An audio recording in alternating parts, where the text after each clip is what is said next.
you love to hate. Andrew Anderson spitting truth that just can't wait. Got a podcast like a punch right to your face. College sports villains taking it over the place. I'll bring the facts whether you like it or not.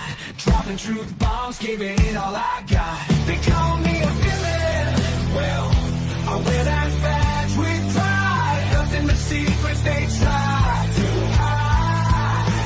Hard rock in my veins, rebellious to the core. I won't back down, won't take it anymore. The bad guy of the podcast world, that's me. Unleashing the truth, setting it all free.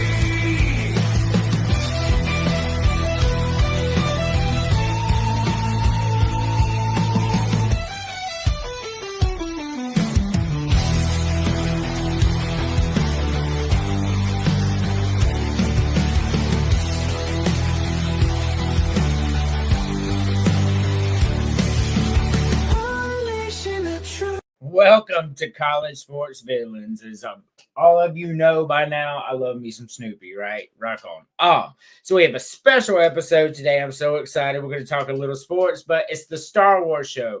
So we're kind of football heavy. We do dabble in baseball and basketball, especially when March Madness is there. But while it's on the off season, I figured we do a little fun stuff out here. Also, I want to take this time before I introduce the co-host plug my newest page, and it's a show. I do this whole show right now. I'm in Final Fantasy VI.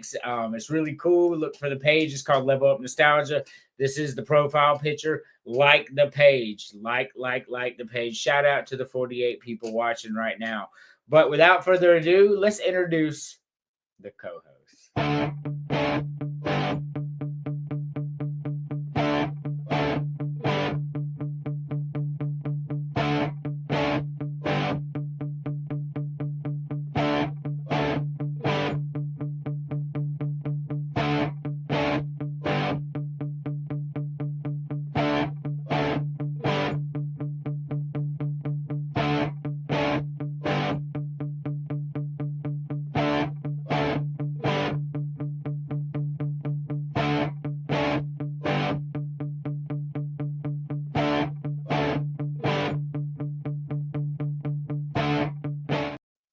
James, what's up? What's good, baby? Are you ready for this show? Oh, man, I've been ready since it was brought out that it was going to be Star Wars night tonight. Star Wars, baby. Star Wars night. I'm excited. My son just texted me, so excuse me for a second. Make sure he's all right. He's been kind of sick lately. Ooh, oh no. Does he got like a cough or a fever? He's got a hereditary condition that through the family that causes your throat to close up, and I have it a little bit, but I've never really had a problem out of it. But he's 22 and it's already starting to but he's all right. He was just telling me his Xbox is working for now. Well, hey, the important thing is he's okay, and that's all that matters at the end of the day. Correct. So let's bring our next co-host on. And then I got two questions before we get started with the actual show.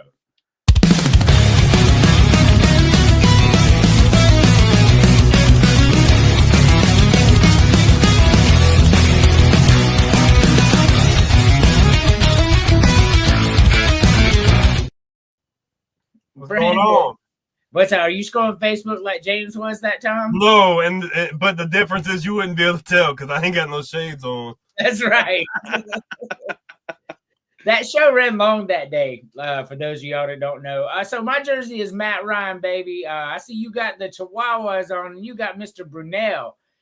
That's what I'm talking about. Yes, sir.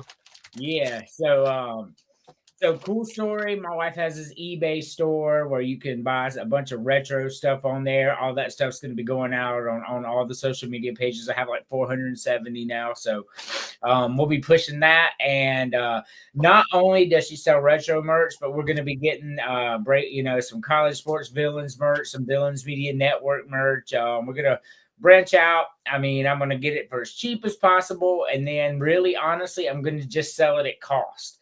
for a while. So if I buy it for $5, I'm going to sell it for $7.50 to cover shipping and handling. So that's how I'm going to do it at first. To get it out there, you guys pay exactly what it costs. But that's another thing. So before we get started on Star Wars show, still waiting on possibly a couple people. I know one for sure is coming. What is your favorite Star Wars character? Because that's not one of the topics on there, but I want to ask y'all, what is your favorite? We'll start with you, Brandon. You like a priest with your logo there, but What? you little Catholic, it looks like Catholic priest with the NFL logo right there. Oh no, it ain't like that. No, I like Qui-Gon. Qui-Gon's my favorite character from Phantom Menace. Liam Neeson's character is like the best, like the epitome of what the rest of them should be acting like and how they should be going about their business, and he gets freaking killed off. So that really sucked. I mean, it did. I love Qui-Gon, but to counteract your point, he did choose Anakin to be the chosen one, and then he became the biggest fucking problem in the galaxy. I mean, he wasn't wrong about the prophecy. It's the fact that that's why they call it, like, the whole fight scene was called Duel of the Fates, because it's pretty much the fate of whatever's going to happen to him at the end of the day. So, well, at the end, he did bring balance to the Force when he died. So the prophecy was fulfilled. Just nobody. Not the way they thought. Nobody foresaw that it was. That's kind of like God's plan for us, though. We're like, God's like, you're going to do this. Okay, cool. So I'm going to go and I'm going to do this. And then halfway along the way, you're smashed across the skull with a bat, kicked down the bitch. And you're like, wait a minute. This was supposed to be a nice little. That's what I signed up for. Not what I signed up for. I'm finna do it, Lord. Who's your favorite character, James? Honestly, I'm gonna have to go with Revenge of the Sith Anakin, Hayden Christensen. Like, he's all grown up. He's essentially come into his own, become his own, and then just obviously one of the greatest heel turns probably in the Star Wars movie series that there is. It's one of the greatest heel turns of all time, bar whatever movie. Very true. Anakin is my favorite character from beginning to end. From the time he was a little boy till he grew up, till he became Darth Vader. I mean, and then now he's a Force ghost. And that part was really cool in Ahsoka. If y'all haven't watched it for whatever, I know. Ooh, okay, I got to get back on that. Oh, don't spoil it then. No, it's sick though. You'll like it. Like, we will. Hey, I just gotta say this. I love the reception that he was getting when they were holding like him coming on stage like, hey, I'm returning for this Oscar series, and the crowd just goes absolutely bananas. So he's made 2 cameos. He's made cameos in Ahsoka, and if you haven't watched the Obi-Wan show, he's in that too. So I would recommend, but I'll recommend, like, if you pick 2 shows to watch that are really good, it's between Ahsoka and then Mandalorian. That's like the 2 best in my opinion. Yeah, Obi-Wan was really good too. Ahsoka, they got some track for being woke or something, but like that shit ain't true. There's no. They got some badass characters though. Look, Ahsoka's awesome, bro. I mean, like that. I can't wait for the next season. I'll be honest with you. But unfortunately, the main freaking antagonist, he died in real life, so they had to recast his character. Yeah, they did. But what's his name's playing it? From Game of Thrones. Of Game of Thrones, yeah. The Mountain. But so Anakin from beginning to end for me, even what he is right now, we're not going to spoil it for you, but Anakin is the greatest character. For those of y'all who refuse to acknowledge the truth, Star Wars is the story of Anakin Skywalker. That's the entire story, bro. And his character, and I agree with James. My favorite is episode 2, episode 3 Anakin. That's my favorite. Best character. So worst character, Brandon, before we go into it, I wanted to get your input on this. Worst character. That's hard. Like, it has to be like a main character or like a side character? I mean, I'm just saying, because they got a bunch of like side characters that are like trash, so I feel like that's kind of easier to. Main characters is, the characters that people know. Like, if you were just a casual, you would know them. I'd probably say Anakin in episode 1. Jake Lloyd's character really wasn't the greatest to me. I thought the actor himself, he's okay, but no. This face says otherwise, dude. The character behind it, yes. The performance, not so much. All right, so we are 15 minutes into the episode, and we have our very first crazy talk. But Anakin was badass. This motherfucker's out there with a bunch of aliens just speeding through. Man, crazy talk. Hey, the pod racing scene is one of the No, best that scenes like of I'm all not time in saying that series. it's hard to explain. Not saying he's bad or anything. It's hard to explain. Just like the guy they got to cast him. But if anything, okay, I'll make a better point. If you can just talk about Anakin and the worst of him, I'd say episode 2, Anakin. All he does is whine. All he does is complain. I can't argue that. He really all he did was whine and complain. Like, we could have did without a little saying bit like, less "Oh of my it. god, I dislike sand," while being on a fucking sand planet. Hold like, up. dude. Hold up. Episode 2. It's not fair. He always needs to do. He doesn't give me a chance. Hold on. It was the story of the mental anguish that turned him. I get that. I get that. But I just could have did without a little bit. It's not even fair. He doesn't think I'm this. He doesn't think I'm that. That's important to the story. Because just that's like why he turns. Like, that's one of the main reasons he turns, bro, because he's like, hey, you're on the council, you're not a master. He's like, wait a minute. Fucking thousands of years tradition, and I'm not there. This don't make no sense. And then he gets. I mean, he whined about it in the third one. Yeah, but that was different. like, okay, you don't want me? I bet. Watch this. But that complaint's different to me because the one episode 3 is like something personal. Like him and Windu always had like beef. He didn't want him in there to start with. So you've been having this constant tension between you and this other person for like almost 20 years, and then for that person to be like, oh, guess what? You're good enough to be here, but you're not gonna be on this. Yeah, I can get that. I'd be pissed off too. Like the dude's been against me since the beginning. That's not the same. I don't feel like. So crazy talk. Yeah, and like Anakin's the greatest character. Who is the worst character in Star Wars, James? Oh God, what was his name? He was in the Boba Fett's dead. Jabba Fett. Jango Fett. Jango Fett. Yeah. Fett? He had a 5-minute cameo and then dipped out. No, it was longer than 5 minutes, dog. Bro, he barely had any fucking scenes in that movie. Look, Andrew, hear me out. Hear me out, Andrew. Crazy talk. Hear me out, Andrew. At least I had a reason. That's crazy talk. It's like, holy shit, the only thing we got from it was Boba Fett's backstory, and that was it. And every fucking Jango Fett was a out there. Bro, Jango Fett was a badass, bro. He damn near killed Obi-Wan. In the 10 minutes he was in that movie.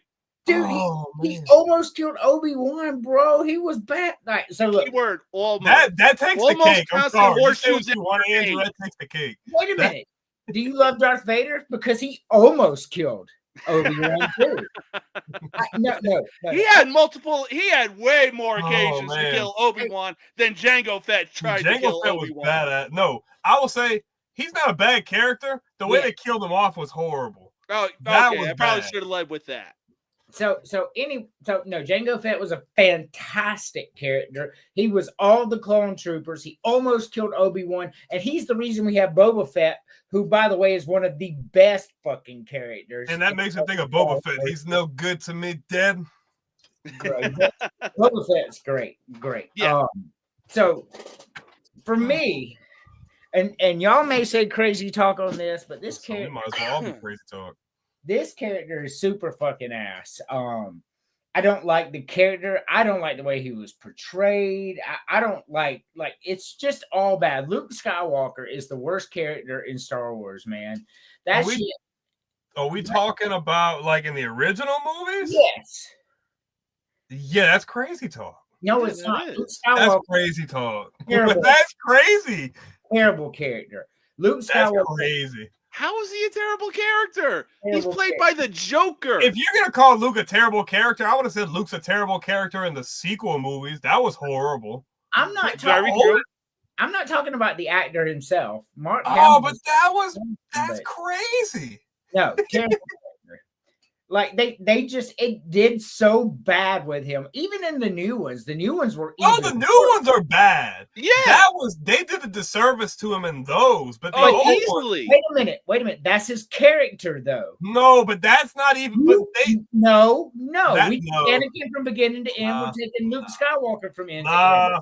Terrible That's- character. What you get in the sequels is what people who don't know Star Wars write Star Wars movies. That's not Luke Skywalker in the newer movies. He would have never thought about killing his freaking nephew. He That would was have insane. easily soloed Kylo Ren. If Disney actually gave us a Luke Skywalker from the originals in the new ones, he would have soloed Kylo Ren without even lifting a finger. But the thing about it is, though, they would have never been in that situation. Like he was sleeping and he was gonna kill him in his sleep. He would have never did That that. is the only cool part about Luke in the new movies. The fact that he was fitting to kill Kylo. No, but that's not him. That's not him, though. To kill a Sith. That's him. To kill a Sith? Yeah, that's him, bro. That's him. That's his kid. That's his freaking nephew. He wasn't even a Sith yet. Hold on. He saw what the Empire was when the Sith took over, right? Did he not? Hold on. Hear me out. Oh, man. He lived through it. He lived through the rebellion and he came to an end. And now he sees another powerful member of his family fitting to turn Sith. And he's like, nah, this can't come back. But that's not, you don't have to do that, though. No, they went about it the wrong way. The rest of it didn't make no sense, but that part was cool. That's the only part of the movie I like. Yes, like you getting a crazy talk stamp today. No, Luke Skywalker. Okay, hey, we're all getting the crazy talk stamp today. What No, crazy, super crazy. All right, so let's get our final co-host because I don't think the other one's coming. Tonight the fates keep you safe in the arms of the snow.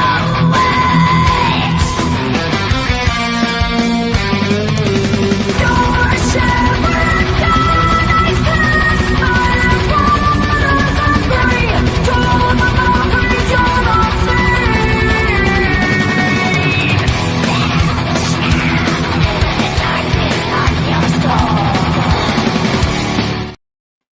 Hey, Emily, how we doing? Doing good. Excellent. Just so everybody knows, we currently have 54 people watching. Hopefully we'll get a little more. What is your favorite Star Wars character, Emily? Character? Yes.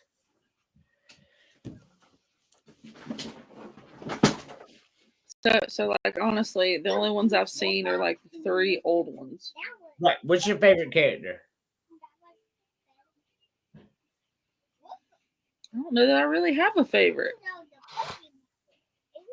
So all 4 of us are in crazy talk right now. Cool.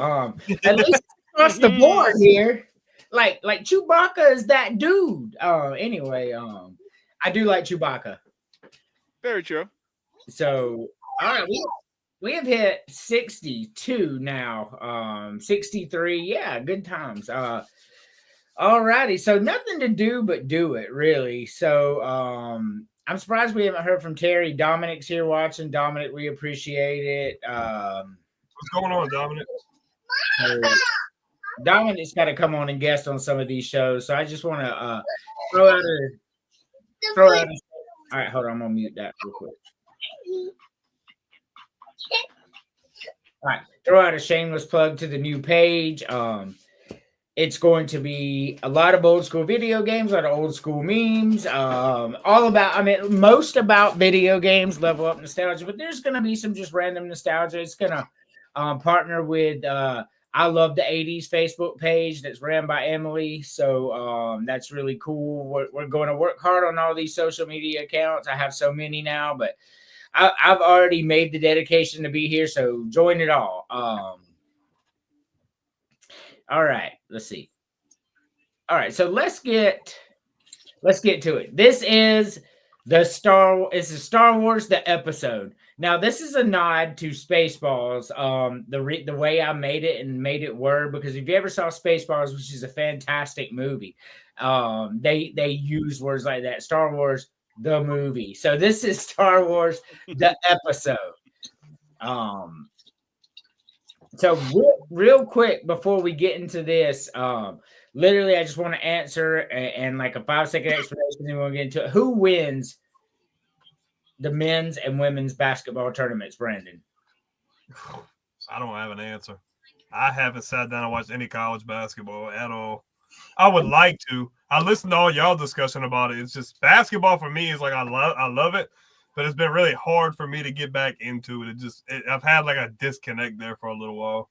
Well, NBA is asked, watch college basketball. It is not. James, who's winning both tournaments? Well, much like me and the discussions I've been seeing in the group chat, I'm lurking in the shadows. Like one team I'm planning on banking on is hoisting up their third straight national championship, the UConn Huskies.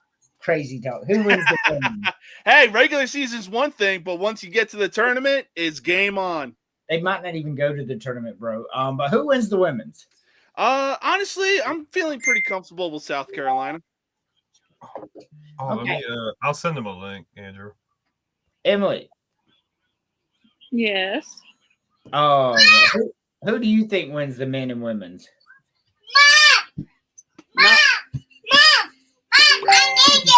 Don't worry about it. Alrighty. This child. So for me, I got South Carolina in the women's, and I've got Florida in the men's. There's not a better team than Florida right now in college basketball.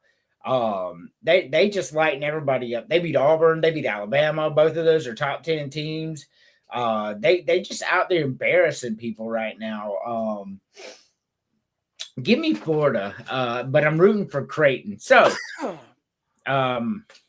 you good, Brandon? Yeah. Let's start with. You want to start with the top 5 heroes? Yeah, we can do that. Alrighty, top 5 heroes. Hold on, I got a miss. Oh, it's Link. I got you. Yeah, I sent him the link. I sent Link the link. Yeah. So the boy is just back there acting crazy. Let's unmute and see what he's doing. Who's the baby? Let's mute it back. That'll be you, sir. Oh, man. Oh my goodness. So I got my list in here. We're starting with top 5 heroes. I made a video for Link. Where did it go? Oh yeah, I see it. All right, so when he gets here, we'll go ahead and start. Brandon, number 5 hero. I don't know how much like Star Wars you've consumed, like different shows and stuff, because I'm going off of like everything as a whole, like not just the movies. If I'm gonna go 5, I got Captain Rex. I mess with Captain Rex. Captain Rex is a freaking badass in the Clone Wars. Get on the bed. All right, Captain Rex. All right, number 5 for you, James. Honestly, I think he was more of a side hero in the early ones, but he was still a hero nonetheless. I'm kicking things off at number 5 with Han Solo. Yeah, Han Solo, definitely. Emily, did you do a top 5 list, or you want us to just get your top 1 later? We'll do the top 1. I know one. All right, so we'll go back. We'll get to you when we get to 1 then. But if you have anything you want to interject in the meantime, by all means, cut in. So number 5 for me is Yoda. I got Yoda at number 5. He's a fantastic character. So before y'all go Yoda at 5, dude, there are so many great Star Wars heroes. I mean, like you just don't know how many great Star Wars heroes there are. So number 5, Yoda. If y'all see Link pop in, y'all holler so I can get him in. Holla if you hear me. Yeah. I love Scott Steiner, by the way. Legends of the Squared Circle Monday nights at 8:00. We're doing WrestleMania or our pay-per-view. Building a pay-per-view. Yeah. I don't know which game yet. I'm gonna go back and see which ones have pay-per-view mode, and I'll just see which one has the best roster, and we'll go with that one. Yeah, we'll build a pay-per-view, and then we'll do a King of the Ring. Number 4. I got Yoda at 4. Yoda at 4. Mm-hmm. We were pretty close on the same there. I figure he has to be top 5. I know that he is kind of one of the main reasons why everything kind of went to crap, because them being complacent and not really knowing what was going on. But he's a badass, bro. Yoda is a badass. Like, yeah. That's why he's number 5 on my list for real. Number 4, James. Well, I know you're gonna catch. I know I'm gonna catch some heat for you on this one, but number 4, I got Luke Skywalker. Crazy talk. He's probably in Brandon's top 5 too, because most people like his character. But man, that's cool. This is your favorite. This is not top 5 all time. This is top 5 your favorite. So I'm not going to crazy talk because I'm not in your head to tell you what you like. So there. Now if your number 1 is crazy, he'll tell you something. Yeah, no, definitely number 1 is not crazy. I guarantee you that. Crazy would be having Luke Skywalker at number 1. Yeah, throw R2-D2 in there, bro. He's a hero. Look, I love me some R2-D2, and I will tell you, he is number 6 on my list. I was going down. He's a badass, bro. Like, he gets stuff done, bro. He gets the dirty stuff done. He really did. Like, all he did was beat, but he also had, in a way, comedic timing with it. But like, he saved people's asses like on the regular, bro. They'd always find themselves in a crap situation. Guess who's got to bail them out every time? Him. Like, I'm gonna tell you, hero. Number 5 was between him, Yoda, and a different one. I'm not going to say it because you'll be like, that's not in your top 5. But anyway, number 4 for me was Padme. Padme was badass. Badass. Natalie Portman, get you some. I mean, she just jumped in the middle of the war. I mean, like, and then she's negotiating deals with other tribes. Then she's a galactic senator, and next thing you know, she's in every adventure. She's in the middle of the Clone Wars. I mean, like, Padme deserves to be in the top 5. And so I got her at number 4. I can get down with that. Padme's dope, dude. Oh, like, yeah. Whether it's in the movies or the animated series, like, she's always around the action. And she's Correct. not afraid to get out there and mess stuff up in between time. Yeah, she wasn't afraid to get her hands dirty and jump in. That story was not good without her. I bet you the story just it doesn't go the way it's supposed to without Padme. Number 4 for me. So number 3, Han shot first. Han did shoot first. Han Solo, bro. I like this character development to go from pretty much a freaking smuggler to like just collecting money on the side. His whole character development ends up being a good guy and being friends and saving everybody. Like, he was an anti-hero at first, but then fully developed into a full-blown hero. Yeah, and how they did him in the Disney movies, man. Oh, yeah. No, that was straight up bullshit. They did him dirty. They did all the OG characters dirty, but... yeah. Well, I mean, he even said, like, this was going to be his last Star Wars film. Originally, he wanted George to kill his character off in the original movies, but George is like, no, I'm not doing that. What the hell I look like? I'm not killing you off. What? You're too popular right now, man. I need to make some money off your ass. Yep. I agree. I love Han Solo. Number 3 for you, James. So number 3, I gotta go with Obi-Wan. I mean, the way that Ewan McGregor portrayed him was just top tier. I mean, like just under how Liam Neeson portrayed Qui-Gon Jinn from beginning to end in the prequels and even in his series. It was just like, dude, stop making me like you than I already do. Yeah. I love Obi-Wan. So for me, number 3, Han shot first as well. Even the movie, the prequel they did for him, his standalone movie was so good for his character and him and Lando Calrissian and how they met and how he got the Millennium Falcon. And then you bring him into the episodes 4, 5, and 6. Han Solo not being in a top 5 would be crazy talk for me. It just wouldn't make any sense to not have him there. Han Solo is fantastic. At number 3 greatest hero, has no powers. And he made number 3 greatest hero. That's fucking badass, bro. Like, dude ain't scared of nobody, dude. At all. Not a soul. All right. Love it. So number 2. Man, you were sitting there giving credit to Ewan McGregor. Let's give credit to Sir Alec Guinness, the OG Obi-Wan.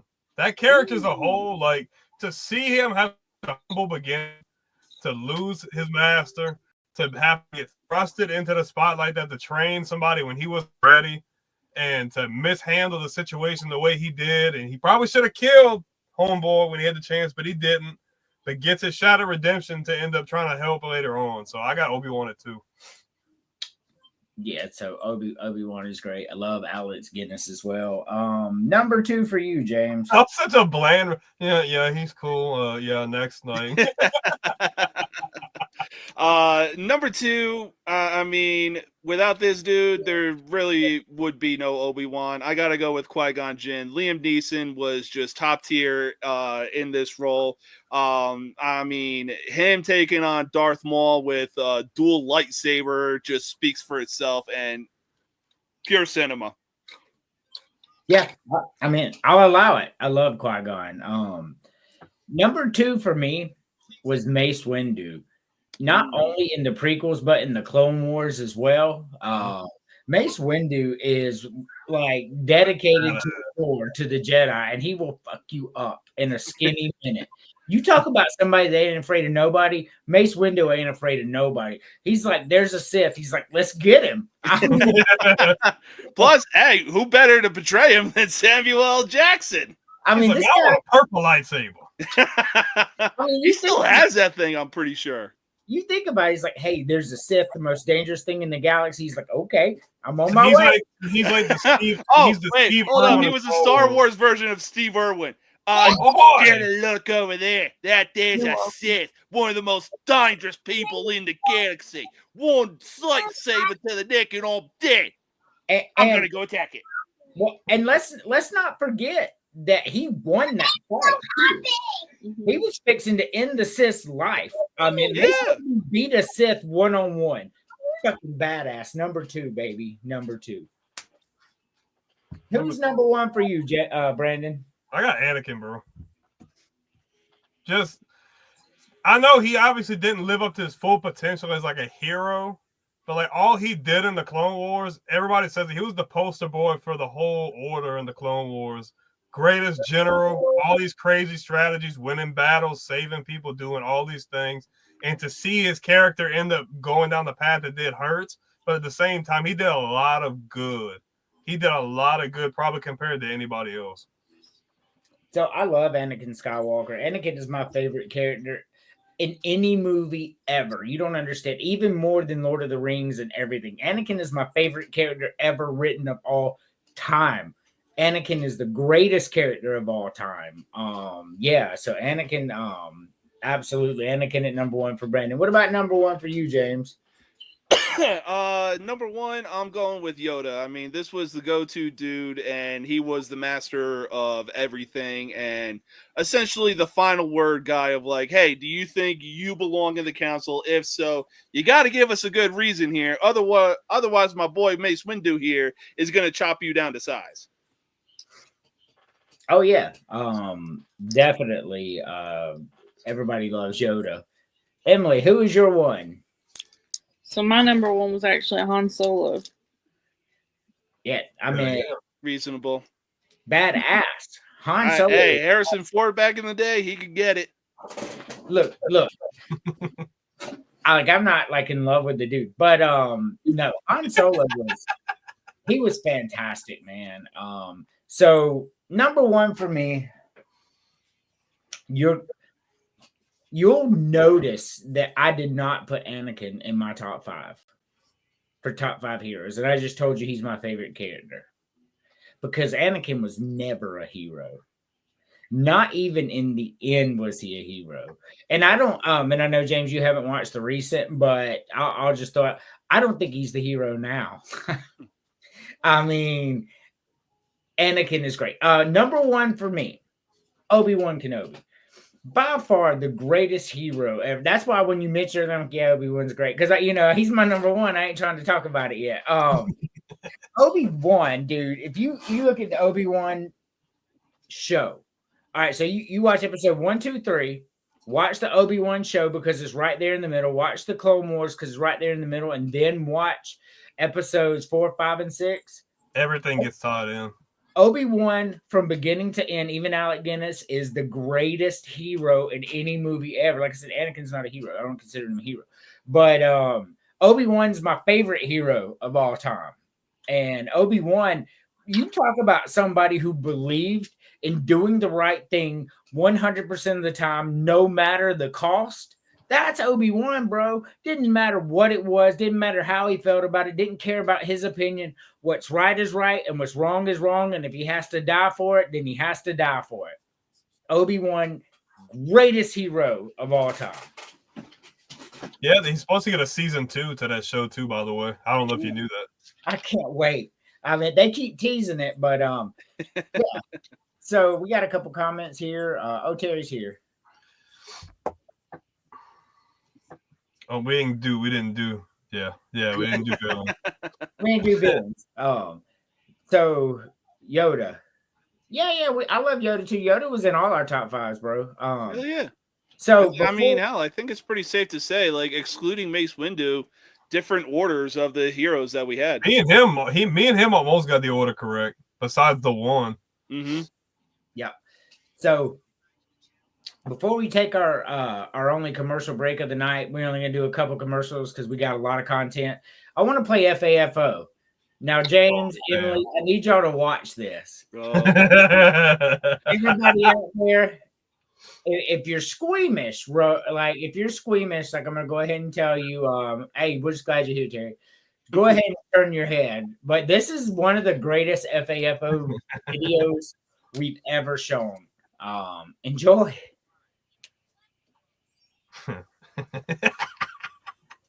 Yo! Yo! You said, gotcha. Damn. One more time. Yeah. God damn. Gotcha. Oh my. Messing with that thing. Holy shit. So this is a good time to remind you that wild animals are exactly that. Wild ass animals, bro. They are not here for your amusement. Hell no. Camels are huge, bro. And he was out there abusing a camel, and it showed you what an animal would do. He grabbed his whole ass head in his mouth, slung that man. That's crazy. Hell yeah. But let's take our only commercial break. We're just gonna run 2-3 commercials, then we'll be right back.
you love to hate.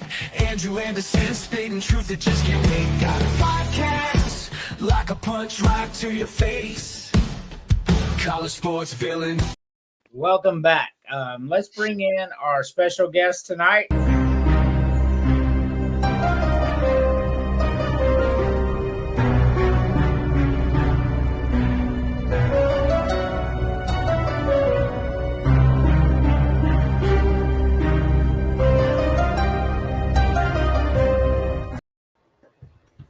Link, how we doing? Hey, what's up, guys? How's everybody doing, man? I'm doing great. How about y'all? Good. So we just did our top 5 heroes. So did you do your list? The top 5 heroes. I mean, you know, Luke's got to be number 1. I think you guys nailed it pretty much. I was having some audio problems there. I did catch the little wild animal segment right there, and I'm definitely the guy with 2 house cats that would absolutely get mauled by a cat in the wild trying to give it chin scratchies. But if I go out that way, I'm okay with it. That little different with trying to pet a cat and wrapping a camel around a tree to abuse it, and then he shows you the real power. That's a good point. That's about like kangaroos, though. People think that you can just play with a kangaroo, and those things they'll mess you up. So I don't know why anybody would think you could play with a kangaroo. I've seen one live at a zoo. Dude, they be punching, dog. I seen the dude freaking square up and punch one right in the face. Look, I've seen one live at a zoo, and those things are huge, bro. Hey, ain't no way I'm approaching one. Nah, bro. Hell no. If anything, I'm approaching a tiger at least. No. That's just that's a grown-up fur baby right there. The Jungle Book is a very good representation of why you should not mess with a tiger. Something from the 60s, man. Those things are just lounging like cats. Like, hey, how's it going? No, this is not like Shiva and The Walking Dead, bro. Like, you should not be messing with tigers, bro. Ever. Yeah, true. Fucking Tiger King says that. So let's go. Let's do our top 5 favorite lightsaber fights. I don't know. Emily, you could just do the top 1 like you did last time. But Brandon, let's start with you, man. By the way, before we go, shout out to the 153 people watching right now, y'all. We appreciate each and every one of y'all. We having a good time here. So number 5 top lightsaber fights. And this is your favorite. So I'm not going to crazy talk any of you because this is your personal favorite. I'm not in your head, but I will judge you. Go ahead, Brandon. We listen, but we judge. Yeah, I got the opening fight scene in Revenge of the Sith with Obi-Wan, Anakin, and Dooku. That was a really good fight until he ended up freaking slicing his head off. Yeah, right. Sorry, I didn't give any spoilers for people that haven't seen it yet, but that's what happened. But if you're watching Star Wars show and we're telling you it's top 5 and you're still like, don't ruin it for me, then don't watch this particular show. Go back and watch one of the old ones, catch up with it, then come back to it. Because we don't want to spoil it for you, but like that's the whole point of our show tonight. Also, spoiler alerts on movies that are like 20 years old, probably, or 10 years old. Star Wars. But that's a fantastic top 5 right there. What's number 5 for you, James? Number 5, I'm getting things started with Luke Skywalker versus Darth Vader. I believe it was in Return of the Jedi when Palpatine and Darth Vader were trying to convince Luke to come over to the dark side. Like, hey, yo, we're waiting, man. Come to us. Besides, we got cookies. Yep. That's a fantastic fight too. I'm not gonna knock that one. Link, did you do your list? Do you have a number 5? Or Yeah. My number 5 was actually the Luke Skywalker and Darth Vader fight. Which one? Classic, can't go wrong with it. But yeah, that one was number 5 for me. Which one? They had 2 of them. It's in the Return of the Jedi. Oh, okay. Yeah. That's a good fight too. Number 5 for me is the same thing. Anakin and Dooku. It was number 5. It is one of the most underrated lightsaber duels because he knocks Obi-Wan out, pushes a thing on him. Then it's just it's really good, and it's their second one too. But it's the one where he executes him at the end. Kind of shows you that he's about to turn. because he wasn't gonna do it. If Homeboy would have been sitting there, he would have took him into custody like they would normally would do. Right. Kill him. Do it. That's my number 5 as well. Number 4. I got the Return of the Jedi fight at 4 for the main reason of the story going on behind it as well. Like, there's all these different things going on. He's trying to convince him to turn. He's trying to convince him not to. He finds out that his sister is his daughter. He's like, well, if you won't turn, then she will. And then obviously he gets pissed off and just starts wailing on him until he cuts his freaking robotic arm off. And then obviously the rest is history. But it was still a good fight scene. Obviously the 80s and the more recent ones aren't, like, there's a big difference. But for me, it's the storyline going on while it's happening that gets me. Yep, that's a good fight. Number 4 for you, James. Number 4, I'm going with the Obi-Wan TV series and Obi-Wan versus Darth Vader. I mean, this was the one fight that we've been waiting to see since Obi-Wan versus Anakin, and we finally got to witness everything come full circle.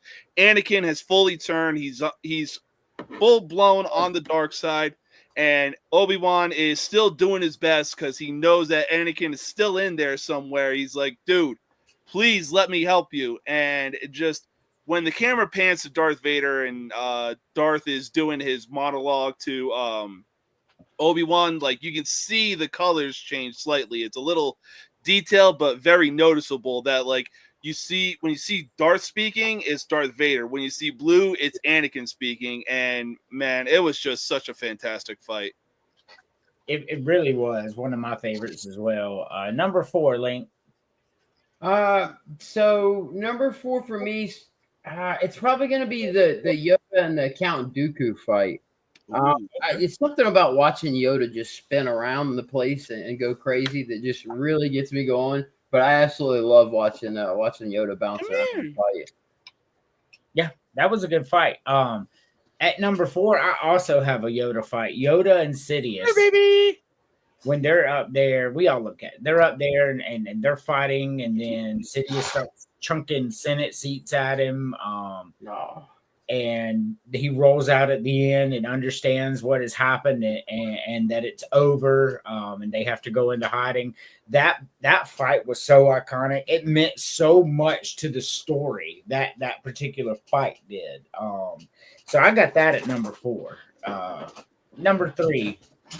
3, I got Luke and Vader from Empire Strikes Back. Like, that's the fight that literally started everything. Like, it wasn't the fanciest thing. It really wasn't. But to get to the end, he chops his hand off, and then the freaking pipe bomb goes off. Hey, guess what? I'm your dad. No. Like, come on. Like, it's just iconic. Like, when people think of, like, an iconic Star Wars quote, that's the quote that most people will say, although they'll say it wrong most of the time. But the fight itself and then everything going on behind it and what it ended up ending with, like, it's up there. And I'm sorry, greatest plot twist of all time, and it's not even close. Oh, man. Yeah, it was a good one. Sure. Number 3, James. Number 3, what was your number 4 again? My number 4 was Yoda and Sidious.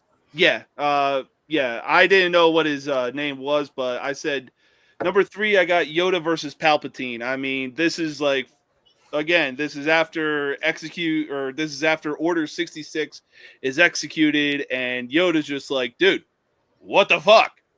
And Palpatine is just like, oh, now it's Tom Jerry on site. Now I gotta handle my business. Mm-hmm.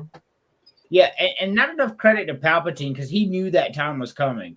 He knew he was going to have to cross Yoda and Mace Windu and all of those powerful people, and he still did it anyway. Palpatine's a real fucking cool character. I don't care what anybody says. Number 3, Link.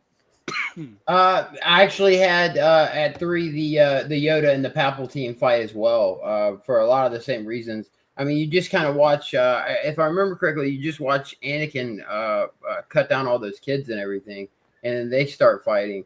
But yeah, again, the Yoda bouncing around thing, man, it gets me every time. I love all of his fights. So that was number 3 for me.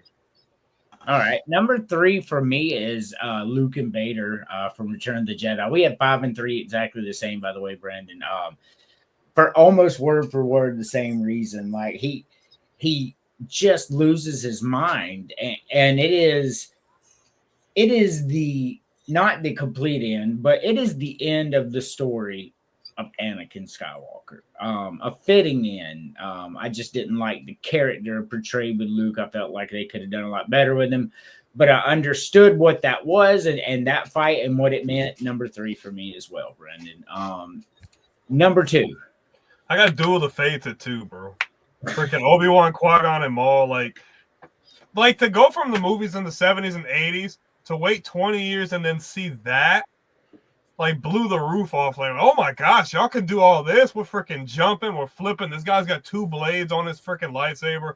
It was an epic fight. And then for them to be fighting, dude falls. He gets down to the hallway. He gets blocked off. And then has to sit there and watch as his master's getting pushed into a corner, ends up getting popped and stabbed to the chest. Heartbreaking, to say the least. And then he just goes God mode and is so pissed off because he's like, no, you're not going to get away with that. Gets thrown down the shaft, and everybody's like, well, he's dead. He's dead. And you see him using the Force to pull his lightsaber, jumps clean over him, and freaking slices him in half. Like, come on, man. That fight kept you on the edge of your seat the whole time because you just didn't know where it was going to go. It was constant action the entire time. Yep. Number 2 for you, James. Number 2, I gotta go Duel of the Fates as well. I mean, Darth Maul is standing on business with his double-edged lightsaber, going toe-to-toe with Qui-Gon Jinn and Obi-Wan. And man, this dude was playing chess in the beginning, and then leading up to his untimely fate, he knew what he was doing, cutting Obi-Wan out of the picture and be like, hey, now it's you and me, Qui-Gon. Let's see what you got. And unfortunately, Obi-Wan had to witness the demise of his master. But hey, he got his lick in the end. He was smart, though. He wore him out. He knew he was older, and he knew he wasn't going to be able to hold on that long. Very true. Yes. Very smart. Yep. Number 2, Link. Yeah, I mean, I think we're going to make this one unanimous. I had the same exact fight, man. I mean, and you made a great point how he kind of wears him down. There's a lot more to it than meets the eye, but there's a lot that meets the eye in that fight.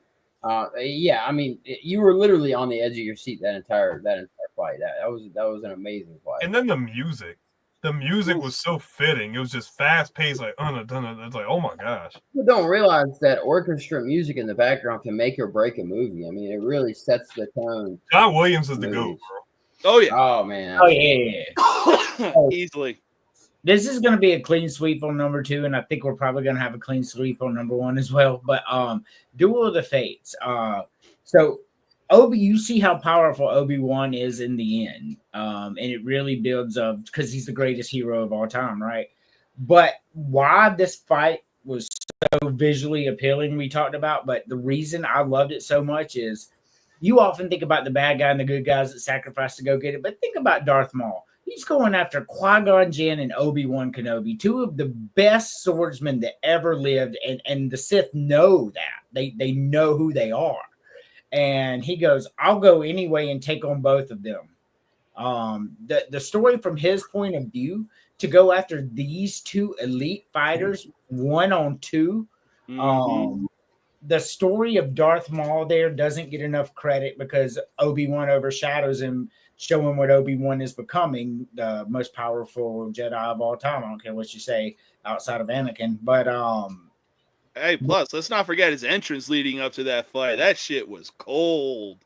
I mean, Darth Maul made that fight for me because he knew what he was going up against, and he went anyway. And he was trained to be an assassin. He had trained for years to be in that situation, like to hate them, to hate Jedi. To finally be able to put on the stage and showcase that. Oh, he's like, I'm gonna show out.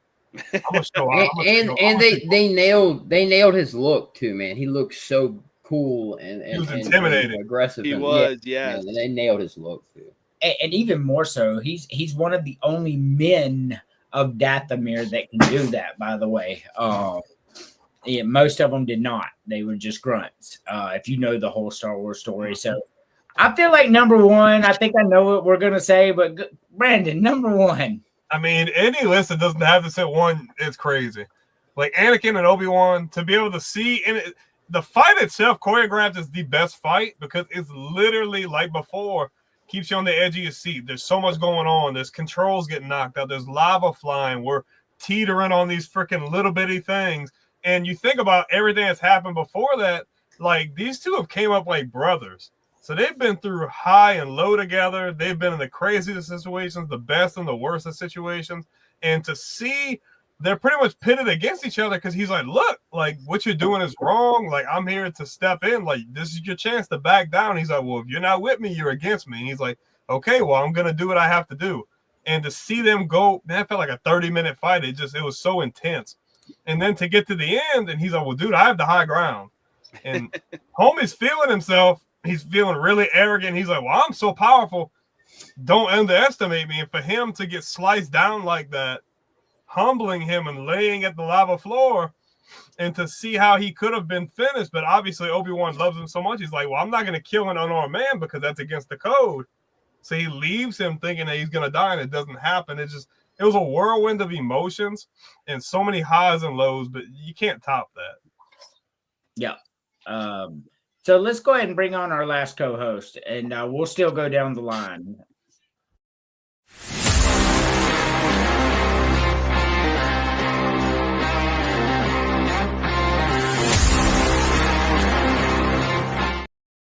Chris, welcome to the 163 people watching right now. Hey, I'm here. I'm late.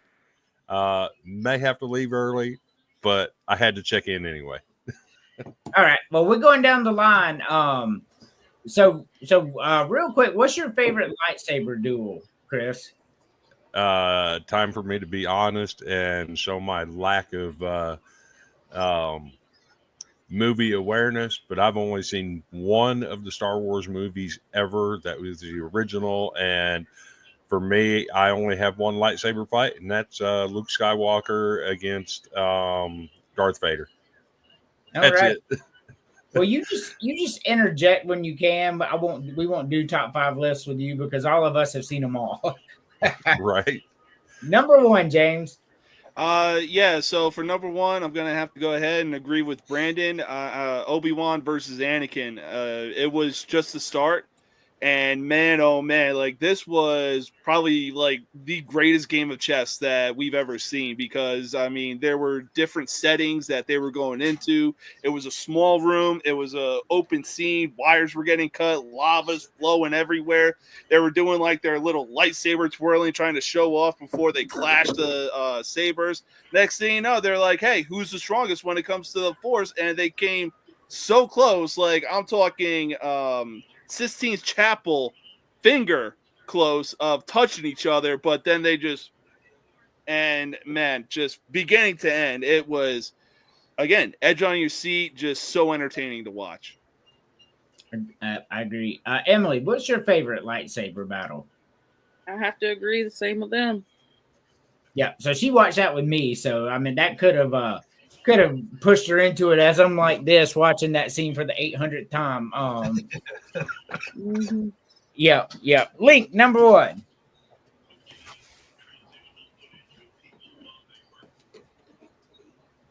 Link, can you hear? Oh yeah, sorry, I had some. Yeah, my audio's this Bluetooth's killing me, man. Yeah, so I mean, we're gonna make it a clean sweep for number 1. I think that the Anakin and the Obi-Wan fight you guys are talking about. I mean, just they were such good friends for such a long time, and now they're on opposite sides. Just the way that fight went from location to location, and the way that it just went along, and then at the end, where like someone said, he could have finished him off, but I almost think that because they were friends for so long, he couldn't actually like go and make sure he killed him. He just kind of left him like, oh, he's probably gonna die. But yeah, that one's the best one for sure. Thank you. so he didn't kill him because, like Brandon said, it was the Jedi code. You can't kill an unarmed man. But him being his friend certainly had a lot to do with it, because he did say Sith was his speciality. So number 1, Anakin Obi-Wan, because what you witnessed there was not only the best sword fight scene in movie history. I don't care what anybody says. I don't care. It was lightsabers, the best sword fight scene ever. You see the 2 most powerful Jedi that ever lived fighting each other. Anakin is 1 and Obi-Wan is 2, and it is close. So you saw the 2 most powerful Force users that ever lived in an epic battle. And it did feel like it was a 30-minute fight scene. And it's a culmination of all the movies. And Anakin turned after Obi-Wan treated him like a son, and they saved each other's lives, and they've been through all this stuff. And then Anakin turns and Obi-Wan just can't believe it. Like, he's like, and then he remembers that the right thing to do, Anakin's, what you going to do about it? And he's like, I will do what must be done. And then that tells you the kind of character that Obi-Wan had. Like, I will do it because it is the right thing to do. I alluded to that earlier when we talked about the top 5 heroes. And Anakin is my most favorite character ever. And to watch this fight, to see his transformation, all this because of love. Like, a lot of people don't understand Star Wars is a love story. Like, you see it as action because of all the action, but it is a love story is what it is. Like, Darth Vader literally wrecked the whole galaxy because his woman died. So when his woman died, every motherfucker in the universe had to get it. Like, that's some real shit right there. Like, now everybody's going to feel my pain. Yep. I think the crazy thing is it was the fact that it was the unknown. Like, Right. he didn't know if she was, and he's going off of Palpatine's word when Palpatine doesn't even know how to do that. His master knew how to figured it out. He killed him. So for him to be sitting there like, well, dude, the clock is ticking. The clock is ticking. I need an answer. Like, I don't want to join him. I don't want to do all this, but like, this means more to me. And the bad thing is, like, all that stuff happening at the same time, him getting denied and all these things. He's like, you know what? Like, I've done too much. Screw this. I'm gonna do what I need to do because I need to save her because they don't give a damn about me. Nobody else gives a damn about me. So I'm going to handle business. And to see all that happen like that, like, crazy. Crazy. And it was. So, Chris, you missed FAFO. So allow me to show you. Oh, God. Yeet.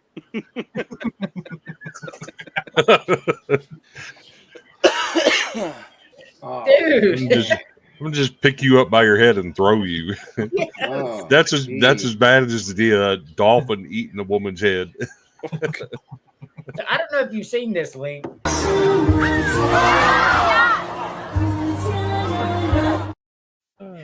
Yeah. That was one of the ones we did in the last show that I was on. I think. Yeah, that was the rough one. She quit that day. Oh, definitely. So Because they told her they'll never bite you. It'll be okay. It'll never happen. this is why you don't fuck with wild animals, bro. I mean, that makes 2 heads that are gone from a wild animal. rolls out the bed in the morning. It's like, I'm gonna go mess with a camel. That's a good idea. well, you know, we hear FAFO. This dude literally FAFO. Like, so, but I don't have any sympathy for him. I get that, like, we have to keep animals under control. I understand that. But you were like pulling this camel against a tree, bro. Like that shit. And he was like, absolutely fucking not. I'm about to show you who's up. Like, I'm just trying to figure out what they were trying to accomplish. One's pulling him one way around the I don't tree, even the know other if one's they pulling the other way around the tree. he just All you're doing is pull them into the tree. Look like That's ring like- around look at- Rosie with a that's camel. literally around to find out, bro. Like that's the epitome of that. Like, I think they were trying to calm him down because he looked like he was, you know, and they're like, hey, we'll just hold him against a tree, let him calm down. And he said, absolutely fucking not. I'm in charge. I don't want this tree in my face, damn it. I mean, could you imagine you're sitting there, you're trying to calm this wild ass huge camel down. Next thing you know, your whole fucking head is in his mouth. What's going through your head at that point? Please don't. I gotta get out. Yeah.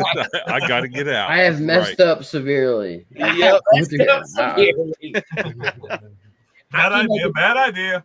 Very bad idea, bro. I bet you he ran and left that other dude there by himself because I know. I Oh, would've. facts. I'm Oh, never I talking would've. to him again. It was I probably bet the they other even guy. went It back was to his probably the house other just guy's to change his idea. pants. It was probably the other guy's idea. He got It dragged probably in there. was. He's like, nah, dog, I ain't hanging out with you no more. Yeah, Nope. we ain't friends no more, bro. We ain't Nope. friends no more. All right, Man, the let's- last time you told me we were going to do something crazy, I got bit by a damn camel. I ain't hanging with you My head no almost more. popped off, bro. my whole head was in the animal's mouth. Fuck you, bro. He was about to pop my head off like a Lego man, bro. Like, what happened? Yeah, so Top 5 favorite movies, bro. This one right here, like I can't wait to. I mean, and this is your favorite, so it cannot be crazy talk because you're allowed to have your own opinions. But I'm fitting to judge you based on your order here, and but so let's start in movies. Number 5, Brandon. So honorable mentions Rogue One. It's not my top 5, but I love Rogue One. Like Rogue One was a really well directed movie, especially to say it's probably the best Disney movie they ever made, honestly. But 5, I got Return of the Jedi at 5. Really good movie, not necessarily the strongest in the series, but the way it culminates the first 3 movies, like it's unmatched. It's a really good movie. Yeah, Return of the Jedi was a good movie, and wait till I do my number 5. It's gonna be funny. Chris, I know you only seen one, so that will be yours. So just interject when you feel necessary. Number 5, James. All right. Number 5, I gotta go ahead and get things started with the Phantom Menace. I mean, it was a really good way to get things started and be like, okay, here's the characters that are laid out. In case you saw the first 3 ones, but hey, this is episode number 1. This is how we're gonna get the ball rolling. Here's little Anakin as a kid, and here are the 2 guys that are gonna basically raise him to be a Jedi Master. Yeah, I love the Phantom Menace, bro. Love it. Link, number 5. Number 5 for me is probably Empire Strikes Back. I think it's something about the snow scenes and the how they wrap up what are the big ones? How they wrap them around the legs and yank them down. There were really cool fight scenes in that, and Yes, there were. it kind of progressed the story too. Yeah, Empire's a fantastic movie. Number 5 for me is Rogue One, and that's really funny because number 6 for me was Return of the Jedi. That's my honor. You and I just 5 and 6 there. Rogue One was not only the best Disney movie there was, but worthy of being in the Star Wars Hall of Fame. If you're going to write a female lead character, that's the way to fucking do it. You don't just put some bullshit in and make it stick. Like they actually wrote a story for her. And that movie, man, and now we've got a couple of series out there. Season 2 coming. I can't wait. By the way, for Andor, because that movie was so fucking good. Yeah, Rogue One's number 5 for me, man. How they got the Death Star plans, man, fucking great movie. Number 5. I didn't really like Andor. It was just boring. It was boring, bro. Like the first 5 episodes, like, what are we doing? He's not like Cassian's cool and all, but like for him to get his own show, I just felt like it was a bit of a reach. No, Andor's fantastic. Crazy talk. Okay. Yeah, that's crazy talk, bro. Andor's fantastic. Number 4. I'm gonna put A New Hope there, man. For it to be the first movie in the series to have like not even a leg to stand on, like. It was good, man. Nothing crazy, but it told a really good story, and it brought you, like, being a kid and watching that for the first time, it had you coming back wanting to know what happened next. Like, it did really good in progression of the story and had you like, okay, well, I need to see, like, what happens after. So, I love A New Hope. Chris, that's the movie that he saw, A New Hope. And I will tell you, Chris is the only person on this panel that was alive when A New Hope came out.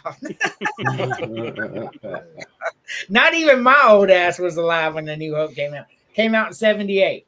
And I watched it in a movie theater. Oh, I know it was lit. They had people going back for like buku times going to watch it over and over. I heard. Yes. Oh, yeah. Is that when they had someone hand cranking the reel? Yeah, not that old. What a freaking About 6 months after it came out, that's when they started dropping the books. You know, they had color copy books for Star Wars, and then they had some little action figures, but that was long before action figures became a household popularity. Yeah, he made action figures popular. He really did. So, yep. Yeah, good movie. Number 4 for you, James. Yeah, number 4, I'm going to have to agree with Brandon on this one and go with The New Hope as well. Like Phantom Menace, it got things going. Yeah, it really didn't have much of a leg to stand on, but it got a whole bunch of careers started for a whole lot of people, and not to mention the greatest voice character of all time being James Earl Jones for Darth Vader. I'm not going to disagree. That opening scene was sick, bro. Yeah, That was a hell of an opening. Like, dude, this freaking just they blast the door and this big dude in a black suit comes out. Like, who the hell are you? Like, he freaking chokes him and throws him. Like, man, I ain't trying to mess with this dude. Like, hell yeah. Yeah, that was fantastic. Number 4, Link. Yeah, you know, I think I had New Hope at 6, honestly.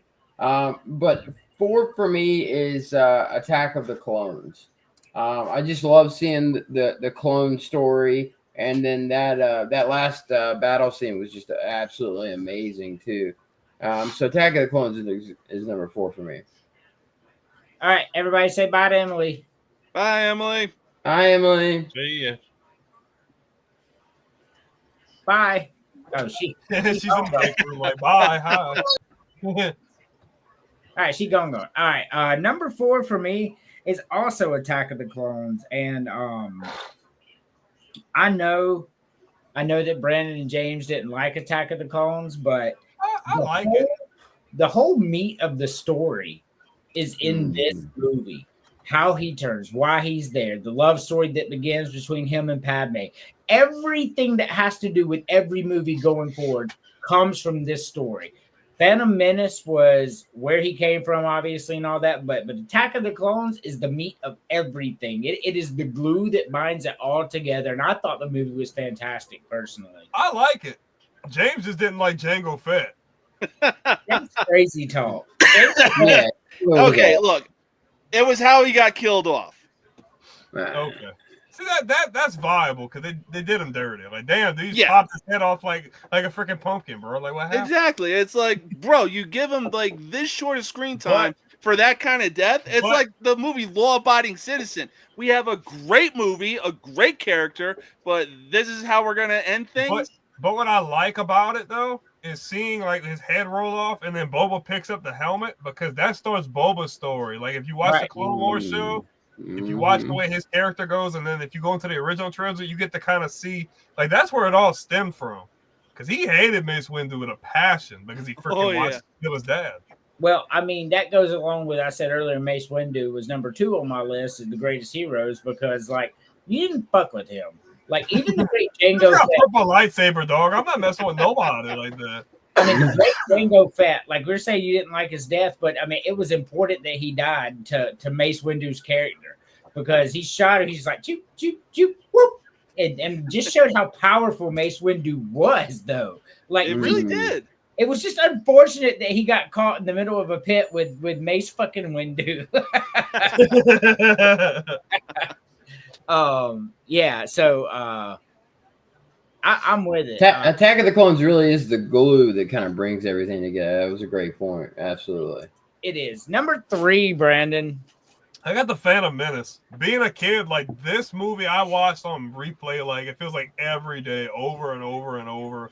It was a breath of fresh air because you finally got to see a different universe in a different time compared to you watching the original trilogy. It's like, oh man, they got like a million Jedis now, and man, they got pod race, and oh my gosh, they got a Sith with a red lightsaber. He's got 2 of them, and he looks freaking crazy with horns. Like, it was a cool story. It did have a lot of political stuff, and a lot of people get turned off by that, but it didn't really turn me off. I just really liked it because it was a good starting point to start a new trilogy, and it was just really exciting in my perspective. Well, people can say that, but you know, Star Wars is a political love story. So, like, if you're mad that it's political, then you hate every single Star Wars movie that's out there, because every single one of them are about politics. They really are. They really are. Number 3, James. Number 3, I'm going to have to go with Empire Strikes Back. The way that A New Hope ended, the Empire was like, no, we ain't taking this shit laying down. Like, we got to build us something big to wipe out some fucking planets. And, you know, they basically quoted Jay-Z like, hey, allow me to reintroduce myself and show you just who the fuck I am. Hey, fantastic movie. Number 3, Link. So number 3 for me is Phantom Menace, and dude, that fight scene alone could make Phantom Menace number 3 for me. So yeah, again, and it was that was when they were bringing Star Wars back after a pretty good break. So you really needed that one to hit and hit hard to kind of get people back into it, or even to introduce a new generation to Star Wars. And I think the movie did a great job of doing that. So number 3 for me is also the Phantom Menace. I think Brandon and I are going to have 3, 2, 1 exactly the same. Number 3 for me is Phantom Menace, and it's because it's the introduction of Anakin. And they tell you the story of him, and you meet Qui-Gon, and you meet Darth Maul, and the whole movie's just fantastic. And you could see at the very beginning if you go back and watch. So for me personally, I love the original Star Wars movies. I grew up with it as a kid. Like, these movies didn't come out till I was later in life, like 20 or something. So this was a continuation from a series of movies I loved as a kid. And now we get to see Darth Vader as a kid, and just was really good. And then it introduced Padme and the Gungans, and just a fantastic fucking movie, man. Number 3, definitely. Number 2. One thing I would say, I'm surprised nobody put Jar Jar Binks as like their worst character, because he I was love pretty Jar bad. Jar. I love Jar Jar. But a lot of people don't like him. He's Yeah, a sick He bro. cut He was caught a lot of definitely funny, flack. but definitely life. annoying at sometimes. Yeah, he caught a lot of flack in real life. It actually sent him to a bad place. But Oh, shit. and then people later on like watched the movie and realized that he wasn't that bad, and it kind of made him feel better. But apparently he's in a Star Wars TV show now, if I'm not mistaken. Well, I read an article a couple weeks ago about that one. Jar Jar Binks was a fantastic character who was very important to the plot, by the way. Like, he was moving stuff. He was being but at the end of the day, I think Jar Jar Binks is a Sith. But Darth Jar Jar. That's been a rumor for a long time. It's been a conspiracy. Yeah. I think he is, but that's just my personal opinion. Number 2. And I'm pretty sure that we're gonna have the same 2 and 1. And honestly, you could interchange these 2, and I don't think you get a whole lot of pushback, because they both have a similar ending. They don't give you a great, good, feel-good moment. But I'm gonna go Empire at 2. I had to wrestle with this one. Like, it was really hard, but it was cool. The beginning was really badass. You're on Hoth. They got snow speeders. They're freaking hitting the tow cables and making the AT-ATs fall down like he was talking about. But then Obi-Wan is a Force Ghost, which we ain't never seen a Force Ghost before up to that point. And he's like, well, you're going to go to Dagobah and Yoda. Well, who's Yoda? Cool. So he goes to freaking Dagobah, and this little green dude pops up giggling and laughing. He's like, oh, you seek Yoda. Like, and then you get to find out he's a badass, and he's training him. And obviously, like, Han and them get kidnapped, which was crazy because they've been in imminent danger. But, like, everything, when Darth Vader popped up in that room and freaking used the Force to pull Homeboy's blaster, I'm like, oh, y'all done messed up, bro. Y'all done messed up bad. And he's like, well, I got to go save him. And they're like, dude, that's a horrible idea. Like, don't go. And then he goes not having barely no training. And we talked about the fight scene. Obviously, there's a lot of emotions going on. And to find out that that's his dad, and, like, just that mic drop moment, he cuts his freaking hand off. And then, like, think of watching that movie in the 80s in the movie theater and get left on that freaking cliffhanger for another 3 years. Like, that's crazy. It was a really good story. And the fact that they didn't have to leave it as a feel-good ending, but it gave it kind of like, dang, man, that sucks. But I need to know what happened next. Like, it was really good. Yep. Number 2, James. Number 2, I might catch some heat for this, but I don't know. I still feel good about it. Number 2, I got Revenge of the Sith. It was really when we really got to see Anakin's full turn.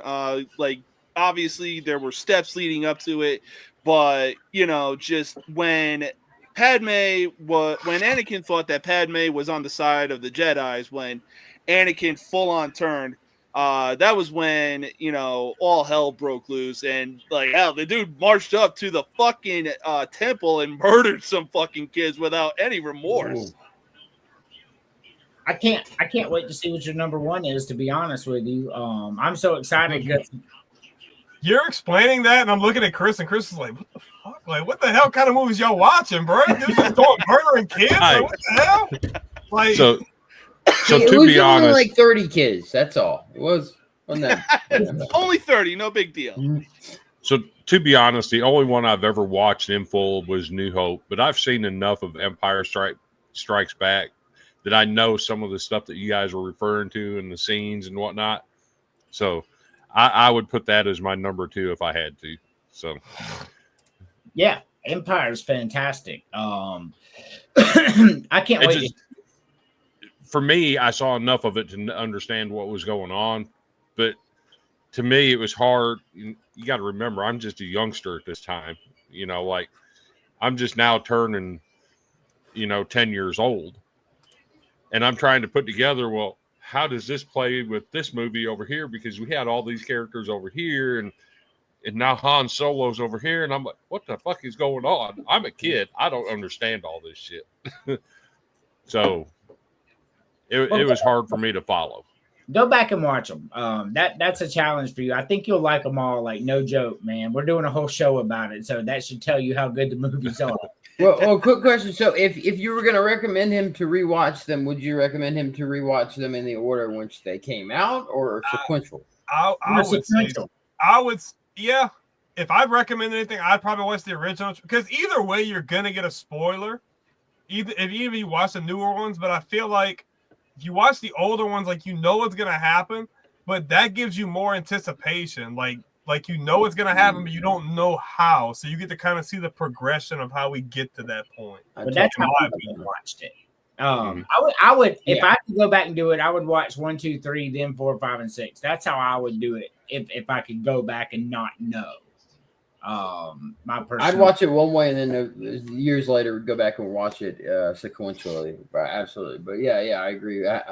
Seeing how it ended and then having to wait that period of time to see how it all came about was really cool, I thought. Number 2, Link. So yeah, number 2, I'm actually I'm gonna agree with him. Revenge of the Sith is what I had at 2 as well. It was just Anakin, watching him and how his thought process was to get him to where he was, because you are always wondering, okay, how did he end up where, as Darth Vader, and watching, kind of everything unfold and kind of, getting into his head a little bit. And then the fight scenes were great too. So yeah, I had Revenge of the Sith as number 2 as well. I gotcha. So for number 2 for me, I've got Empire. Empire Strikes Back is the number 2 movie. Hoth alone makes it number 2. Just that part with the fucking snow monster and but when they walked in that room after Lando Calrissian fucking flipped on them and Darth Vader literally snatched that blaster out of midair, and then like Brandon said, at that point they're like, oh shit, we fucked up. Like there's like we are in the room with the greatest space wizard that ever lived, and there's nothing we can do about it. Like he's just gonna choke us out if we try to do anything. So then you see the humanity of Darth Vader. Sit down and break bread with me, and let me tell you my idea and what I want out of y'all. Like, and fed them. I mean, like Darth Vader, man. That movie right there. As a kid. And you see Luke lose his hand, and then he falls down. He's hanging on an antenna on the bot. Like, that movie blew my mind. I was like 6 years old when I watched it for the first time, and I'm glad I watched it when I was a kid the first time. I really do, man, because you don't get that same feeling when you're older. But like as a kid, you're like, oh my god. And Empire Strikes Back is fantastic. Number 2 for me. Personally, 164 people watching right now. Shout out to y'all. Number 1, Brandon. Is it really a question? The disrespect to not have this at 1. Revenge of the Sith. Like, come on, man. Like, from the opening scene to the end, it never stopped. Opening scene, they're freaking this huge space battle over Coruscant. They figure out they got to go save the Chancellor. They get in there. It's a dope fight scene. Like you said, like he gets thrown off into the side, and now it's like, oh, I get redemption. I get to fight you again. Like, I'm going to beat you this time. But you can see from that first instant, you see the conflict, because he's like, no, like, because he does want to do the right thing. Like, he does have good intention. But you see those seeds that have been planted He's like, no, you have to kill him. Like, do it. And he kills him. He's like, instantly feels bad. He's like, dude, I shouldn't have did that. And then on from there, the dominoes just kept falling. He finds out she's pregnant. He's so happy. And immediately after, he starts having all these dreams. And then it was a domino effect. Then he's like, oh, well, you're good enough to be a master, but you're not a master. And as soon as they piss him off, they're like, oh, well, guess what? We need you to go spy on the one person that you feel so comfortable with. And then he starts manipulating him, and all these things are happening. But then he gets put in that situation like, you need to make a decision right now. Like, what are you going to do? And like how he was saying, it's a love story. He's going to go with, he's like, man, I've already lost my mom. I have no other family. I've got to go do this regardless of the scenario. But he wants to give them the benefit of the doubt. He's like, hey, look, this dude's the bad guy that y'all been looking for. Cool. And he's like, well, I need to come with you. Like, I built trust with you. I need to come with you. But that scene where he's waiting and he has no idea what's going on, he's like, man, but like, what if they kill him? But man, like, I can't kill him. But like, what if they kill him though? Like, then I'm screwed. I can't save her.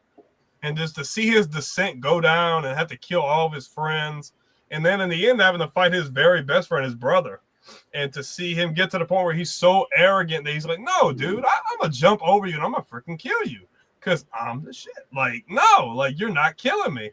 And just to see him end like that, like, his full potential never reached, a shadow of himself, like lose almost all of his limbs to be in that uncomfortable suit like that, man. It's poetic storytelling at the very most. Like the best culmination of everything to bring it all together, roller coaster of emotions. Like you can't beat that. Yeah. Number one, James. Well, since I didn't catch heat for Revenge of the Sith at number 2, I'm probably going to definitely catch some heat for number 1. But when looking back, looking at how this movie transpired, like just leading up to the main event that it was, I'm going to have to go with Return of the Jedi. Okay. So basically just, you know, how it starts off, it looks like Luke is going to turn himself in. We get to witness Jabba the Hutt. We get to witness, Carrie Fisher in that outfit. If you know, you know. You like dead people. Ew. Hey, look up the cosplay. You won't be disappointed. Anyways, on top of that, we get to see Luke go back and fight Vader. Palpatine and Vader are still trying to convince him to turn, be like, hey, we're still winning. Y'all are still getting your asses kicked. It's not too late to turn. But hey, since you won't turn, what about your sister? That's right. We know that you have a sister, so maybe we'll go and try and convince her. Maybe the hard way, but who knows? And then, you know, we see Darth Vader and Luke just going at it. And, you know, Darth Vader just doing the Sith stuff like, hey, like he said, you know, I know you have a sister. Maybe I can convince her to join the dark side. If you want to be weak, you want to be this, you want to be that. And then obviously it looks like that Luke is going to deliver the final blow to Darth Vader. And Palpatine just sitting on his fat, lazy ass, just like, good, finish it. And Luke is just like, you know what? Nah, suck it, dude. So Palpatine takes matters into his own hands, and then while he's getting electrocuted, Vader decides to have a change of heart and be like, you know what? My girl may have been dead, but guess what, dude? That's my fucking son. So guess what? Now you about to get this shit for all these years of manipulating me. Bro, I'm so weak because, like, I think of that scene. You're like, yeah, like, what if he really told him that? Like, yeah, just suck it, dude. Like, plus Vader's looking at it like, that's my son. But he's like, I messed up already. I can't mess up again. You know what? Blood's thicker than water, so hey, someone's got to die. It's his last shot at redemption. Yeah. At that point, he's like, Palpatine didn't help me save Padme. I murdered all these people. You know what? Enough is enough. Exactly. And then in the end, he becomes a ghost. The light never went away. He just suppressed it. So Yeah. in that moment, he's like, no, dude, like Anakin, like I'm still here. Like I have to do this or I'm eternally screwed. Like I'm never going to get this chance again. Like I have to do it.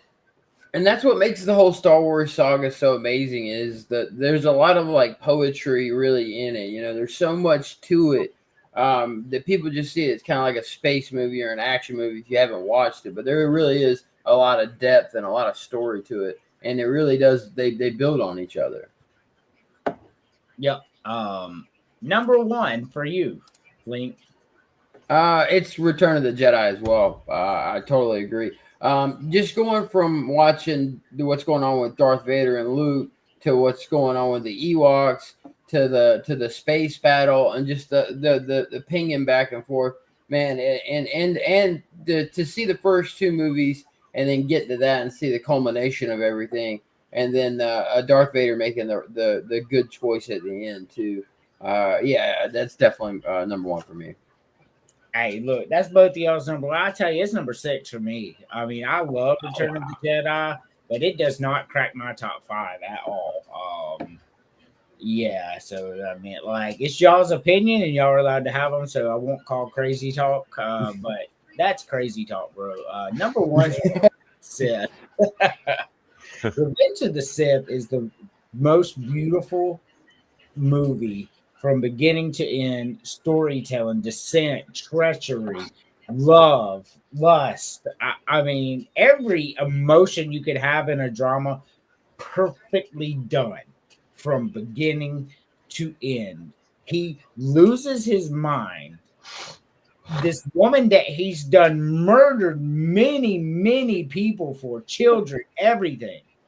He thinks she turned on him after he just moved the world for her, and he lost his fucking mind. He's like, wait a minute, I just murdered a bunch of fucking kids and shit for you. I murdered what Mace Windu. I killed the Jedi Order, and you're gonna fucking betray me? No.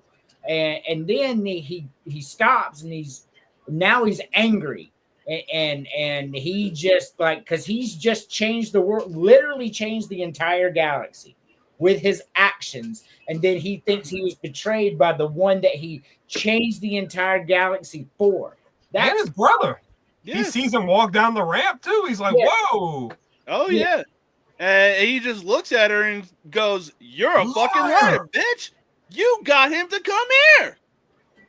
Yep. So And the real crazy thing is Padme would have left him had she known what he did. no, I don't think Anyway. Well, he started to, like, I mean, but she even was like, man, she's like, if you're gonna keep doing this, like, I can't do what you're doing. Like, you need to get it together. Like, Yeah. well, she found out that he killed younglings because Obi-Wan told her, and she still tried to save him. So I don't think she was ever going to leave him. But I want you to think about the worst treachery and deception you've ever faced in your life. All right. So now you have to make a decision to try to save the woman you love's life. You literally burn the galaxy to the ground, give it to evil forces just so you could save her. And then you think, even though it didn't happen, now you think she has betrayed you after you've done this heinous act for her. Imagine the emotions going through him at that moment. That's, I think, the piece of the movie that people don't understand and they didn't see. They didn't get it in that moment. he just acted out of impulse. He just choked her. He's like, "Do what the hell?" Like, and then he realizes, he's like, "Oh no!" And now he's pissed off. He's like, "Well, now I gotta fight you now because you're in on it too." Yeah. He was hurt. Mm-hmm. And that's a great mark of good movies, is something that you can watch a second time and pick up new stuff that you didn't see the first time. And with the Star Wars movies, I recommend watching them all second time if you haven't. So. Yeah, I think in a way, both all 4 of our ones, like, really intertwined, because it's like Palpatine had used like, you know, hey, in your anger, you killed your wife. And when he became Darth Vader, he's like, no, she was alive. I felt it. But he didn't know that she died giving birth to both Luke and Leia. And for so long, when it came to Return of the Jedi, he's like, hey, remember, you killed your wife. Fuck it, dude. So I hear you guys talking about all these other movies and ranking them from, 5 to 1 and whatnot. Granted, I've only seen 2 of them. Well, 1 and bits and pieces of the other one. But for me, if I had to do it, I'm putting number 1 is going to be The New Hope.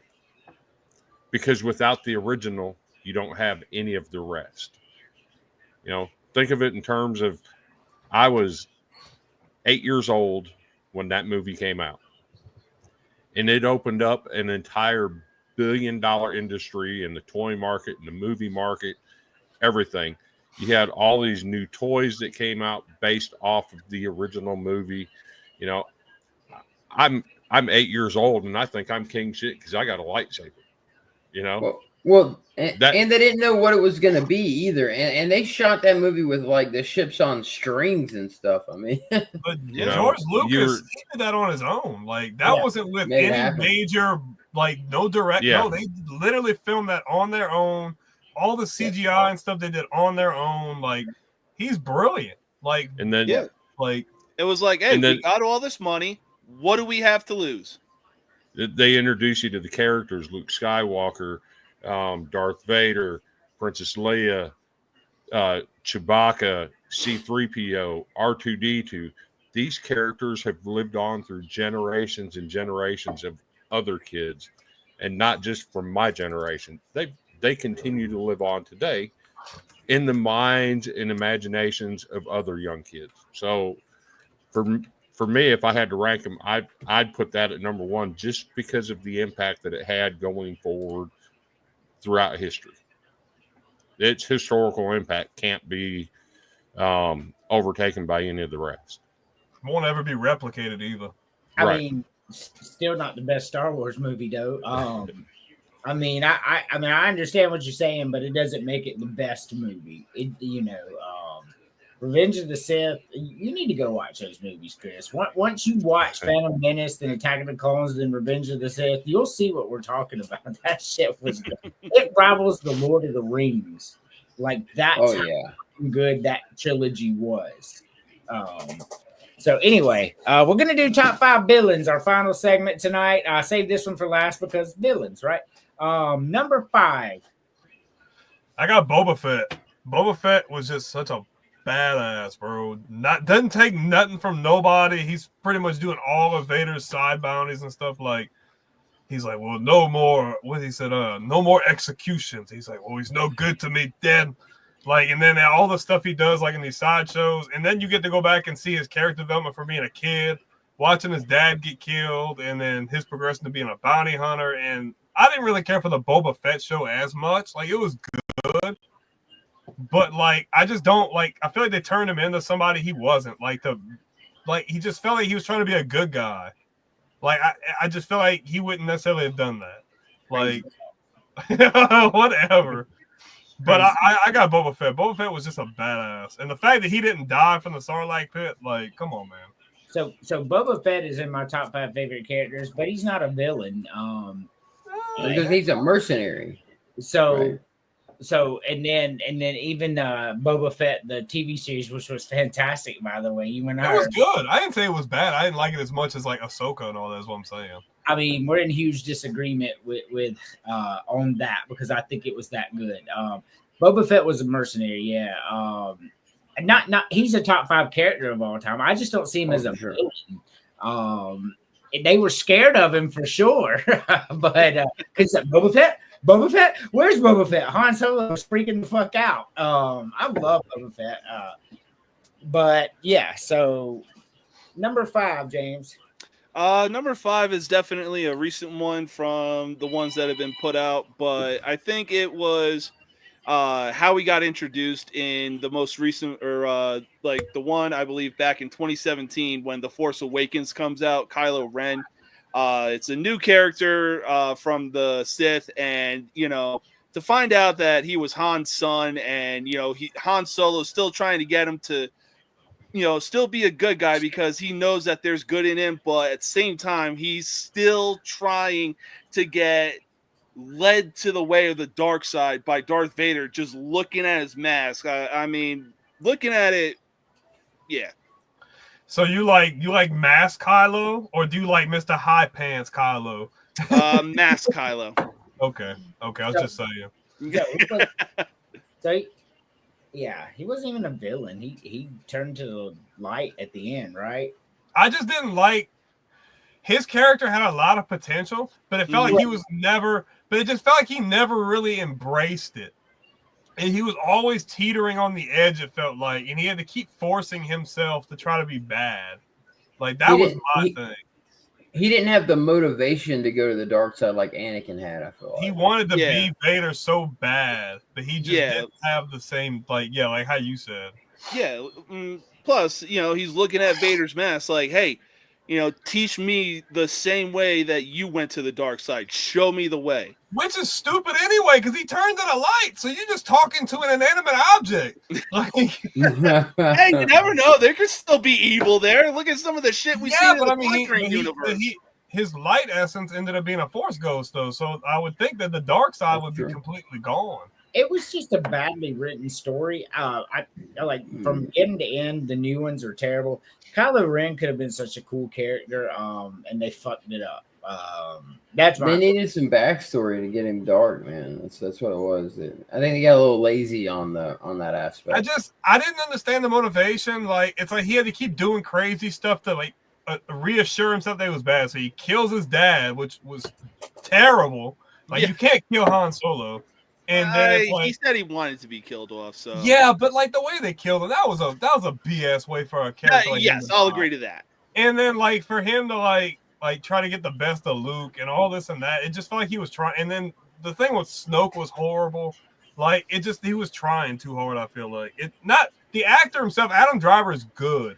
The character just wasn't like written well enough, in my opinion. Yeah, like I said in the beginning, the way he got introduced in The Force Awakens, it was good. Yeah, he could have been badass if they just would have like thought past go. Yeah, terrible. Number 5, Link. The number 5 for me is Kylo as well. And he squeaks on there just because he was the main protagonist in the new trilogy. But yeah, I mean, like you guys have already said, I mean, there were scenes where he was like, definitely a bad guy, but you always kind of felt like, he was going to come around, or you could always see it in the back of his mind that this is not what he really wanted to do. Still, the mask was cool. The lightsaber was pretty cool. But yeah, he squeaks in at number 5. Yeah, definitely. Not for me. Kylo Ren wasn't even a villain. He turned to the light in the end. That's just like they could have done so much with his character. He could have been so evil, and it was just a poor written movie, which really takes away from his character for me. But that's just my personal opinion. Number 5 for me though, General Grievous, bro. Like, what a great about him. Villain. He's out there. He's got 6 lightsabers. Now he had to take those from Jedi, by the way. He had to take them from somebody, and he was trained in the Jedi arts by Count Dooku. I'm just saying, Dooku was a 6 for me. Grievous was fantastic villain. Just like evil from beginning to end. Just like he died. He's now a machine with a heart and some eyes, and he's still just driving evil. Man, give me General Grievous at 5. I like that though. Yeah. What you got it for? I got Maul, bro. Maul from being such a badass character out the jump, but to find out that Maul doesn't die, and for him to come back like he does, he ends up being like this big crime lord, ends up taking over freaking Mandalore, has his entire crime syndicate, like trying to kill Obi-Wan, so driven to kill him, can't kill him. All the cool stuff in Rebels, they find a Sith planet, and he gets another chance then to fight Obi-Wan, and obviously, like Obi-Wan ends up getting the best of him. But to see like his character progression, he was driven by hate the entire time, but he was just such a badass, and he was not scared to get stuff done. Like he had a clear, driven like point. And he had a chance to get Palpatine. Couldn't get the best of Palpatine. So it's just like he was just always on the up and up. But just a really good character. I got you. Number 4, James. Number 4, I got Count Dooku. I mean, he really, like, in Attack of the Clones, like, the way that he just presented himself, like, he was cold, he was calculative. I mean, looking at him, when I first watched it, I'm like, there's something off about you, but let's see what happens as the movie progresses.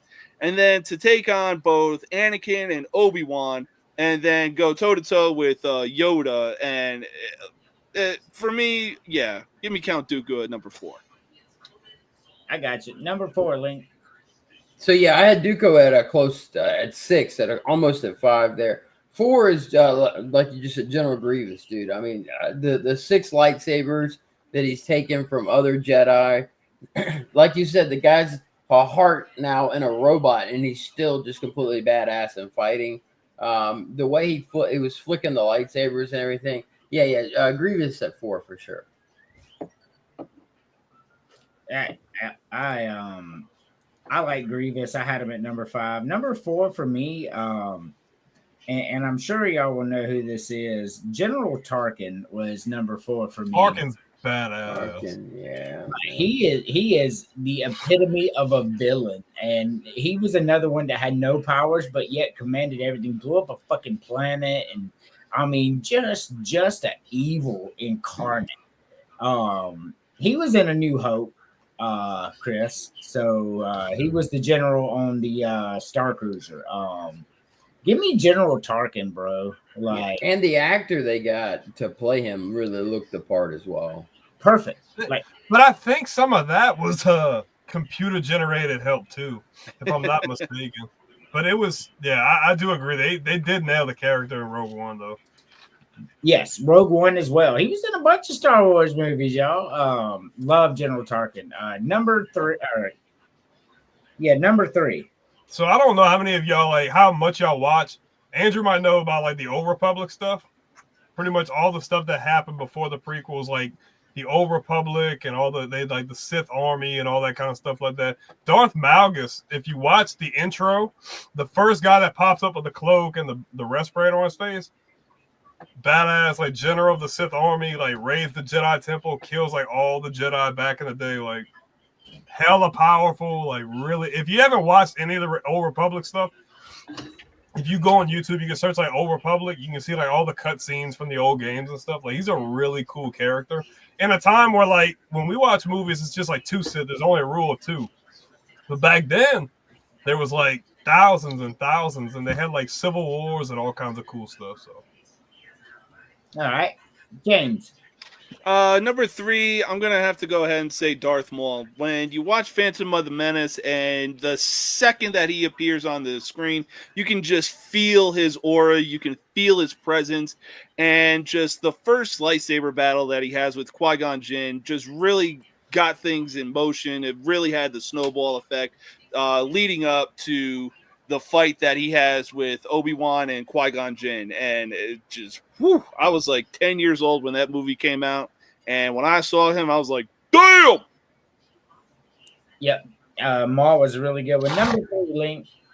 Yep, I'm right with him there. Darth Maul for sure was at 3 for me. Just his look alone and the dual lightsaber, one on each end. That fight scene alone. But then he's like this crazy assassin. I mean, the little drones he sends out and everything. The guy was super prepared, and you could just tell from the beginning that he was going to be a badass. All right. Yeah, Maul was number 6 for me. Maybe number 7. I didn't really see him as a villain after watching Clone Wars and all that. But number 3 for me is Jabba the Hutt. I mean, you talk about a villain that just did it for the money, bro. Just a straight up gangster, just a bad guy, just a bad guy. Didn't care about anything, imprisoning people, killing people, feeding them to wild ass animals. He was freezing Han Solo laughing. Yeah. I mean, Jabba the Hutt, number 3. Number 2. I'm gonna go Palpatine, man. I'm gonna go Palpatine. Obviously, I feel like the same thing from the other ones, 2 and 1. You don't get a whole lot of action from him, but the action you get, it's not even the action that gets me. It's his master manipulating, being able to trick an entire galaxy into thinking he's this so good guy. He's looking out for the best interests of the Naboo and all this and that. Like, to work his way all the way to the Chancellor and setting an entire war in motion, between two people that really didn't even need to be fighting to start with, a whole clone army, the freaking droids of Dooku, to freaking be grooming Anakin for all these decades, to end up causing the complete flip over the entire galaxy and to be ruling for like 20, 30 years. Like, the guy's a mastermind and a freaking villain at its best. All right, number 2, James. Yeah, number 2, I got to go with Palpatine as well. I mean, this dude was playing chess while everybody else was playing checkers. I mean, like, it didn't even look like it, the way that he was rising in power and everything like that. Don't you try anything. Sorry, my cat's here. The way that he was rising in power, becoming the chancellor and everything like that. And the second that he gets confronted by Mace Windu, and then the way that his voice just changes, like, I am the Senate, is like, oh shit, we fucked up. Oh yeah. Yes, I've watched The Old Republic. Number 2, Link. Yeah, so I went back on 4th on 1 and 2. I'm actually going to put Vader at 2. Vader, of course, made really the Star Wars movies from the beginning, and had so much, especially when you go back and then you see the newer movies and see how he got to where he was. Such a complex character, such a badass. And any of his fight scenes were great. His powers were just incredible. He's number 2, and he was almost number 1, but I'll explain further when we get to 1. Number 2 for me is Palpatine. But I will tell you, like, Palpatine never really had evil intentions. He was just a villain. His intentions was to bring peace to the galaxy. That was what he wanted. And what made him a villain is he wanted to rule over the peace. But his initial thought was the Jedi breed war. They're forever out there doing this, and one fell swoop, I can bring peace to the entire galaxy. And that's another piece that people don't understand about the Star Wars movies. Palpatine never intended to just like bring pain upon people. He intended to bring peace and rule over that peace. But that's still villainous. So give me Palpatine at number 2. Number 1. Dude, if you don't have Vader at 1, come on, man. Like, Vader is the most badass villain of any movie, of any series. Like, think about, like, I know his potential would have been sky high had he not lost his limbs. But the dude just would go on tears, bro. Think of all the hurt he was holding on to that would drive him. All that pain would drive him. He's hunting down Jedi. He's killing these people. He's taking over planets. He is just the ultimate enforcer. And he doesn't care who you are. He doesn't care what you can do. He's going to go straight through you, and he's going to win by any means necessary. Like, the guy just was unstoppable. And to say he was limited with cybernetics and all that, like, Vader was the ultimate badass. I mean, remember in Rogue One? Was it Rogue One or yeah, it's the badass. Yeah, the whole finally get to see what he gets like when he just this dude did not jump whatsoever. He's just blasting rays and like, yo, yeet, you get the fuck out of my way. Like, who are you?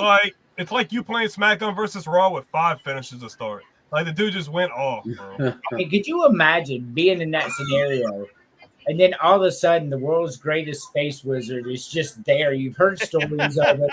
And now he's just people up and like, you're there. Like, and you're stuck on the wrong side of the door. Hell yeah. Oh, it's over with. You got to know in that instance, yeah, I'm not getting to go home. Right. I'm done. It's gonna be like it'd be like meeting Ray Lewis down a dark alley. Like, nope, just go ahead, kill me. I'm fucking done. No. Yeah, because he'll kill you and throw you in his trunk and drive you to Florida. And then he'll do the Ray Lewis shuffle right before it too. What is going on? And then he'll say he's scared. Number 1, James. Number 1, yep, 2-0. I got to go with Darth Vader. I mean, this is one of, if not the greatest villain of all time. I mean, again, the hate that this dude was hanging on to. And in the prequels, we get to see, all the little seeds be planted of him, starting slowly but surely becoming Darth Vader. And then in the Revenge of the Sith, when he finally turns, it's like, oh, fuck, it is on now. Yeah, so we're currently over 3,000 views, and we have 185 people watching live. Let's go. I'll point that out. Yeah, Darth Vader's awesome. So you did not have Darth Vader at number one. Who was number one for you?